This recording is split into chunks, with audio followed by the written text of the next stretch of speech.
שלום, אני רחל סלע, אני אדריכלית ומעצבת פנים. למדתי עיצוב פנים ועיצוב מוצר במכון הטכנולוגי בחולון וסיימתי תואר באדריכלות בארצות הברית. במקביל למדתי כל מיני תורות שנוגעות לנפש האדם, פילוסופיות אינדיאניות, מיסטיות וכולי.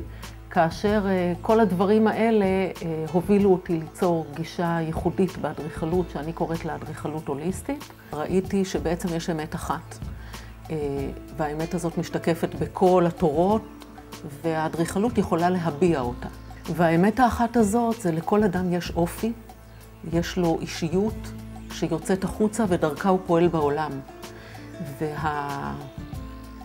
האישיות הזאת יכולה להשתקף גם בחלל שבו הוא נמצא, בבית שלו, במשרד שלו, ואני עושה את זה בצורה מאוד מובנית ופשוטה, בעזרת תרגום תחושות לחלל, צורה, צבע, חומר ואור.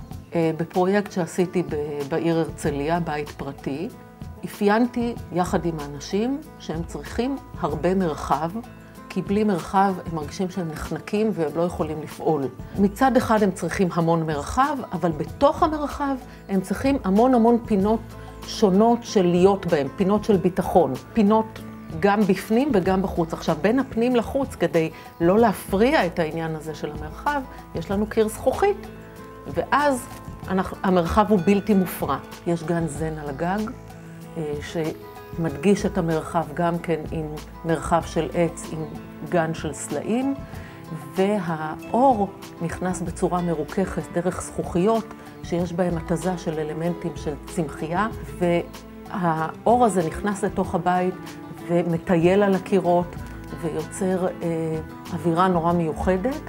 הבית הזה, אם נסתכל עליו, הוא לא דומה לבית אחר שישנו, זה בית שמיוחד לבעליו.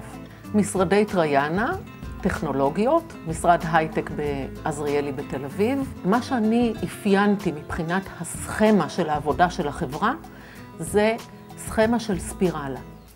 משהו שיוצא ממרכז אחד ומתפזר ונפרס לכל הכיוונים. החלל הוא סך הכל חלל של מסדרונות, אז ניסיתי לסדר אותו ככה, שהתחושה תהיה שיש לי מרכז אחד בלובי, המרכז הזה הוא מרכז של תאורה בלבד, הוא מודגש על ידי תאורה. מהתאורה הזאת יש כמה מוקדים שעומדים באופן חופשי סביב המרכז הזה. כל אחד בזווית אחרת, כל אחד בצבע אחר, ויש להם בסיס מוגדר של רצפת זכוכית אפורה. משרד עורכי דין שעשיתי בבורסה, גרוס אורד שלימוף, שם הקונספט הוא להגיע לאי של שלווה, עורכי דין, הם עושים דברים מאוד יציבים, אבל יש זרימה לתוך זה. יש לובי שהוא לובי ריבועי, הריבוע מתבטא גם בתאורה וגם בקיר מול הכניסה, ואליו זורמים שני מסדרונות שיש להם צורה מעוגלת. גם חדר הישיבות יש לו צורה כזאת, מצד אחד זורמת, מצד אחד מרובעת. הזרימה מודגשת גם על ידי קו אופקי שרץ סביב המשרד, שקע בקיר, שנותן הפרש של צבעים בלמטה ובלמעלה של הקיר, וגם על ידי תאורה. המשרד שלי יוצר אדריכלות ועיצוב עבור לקוח מסוים, משהו שיתאים לו בדיוק, כמו בגד שיושב עליך בול ואתה מרגיש בו הכי טוב בעולם.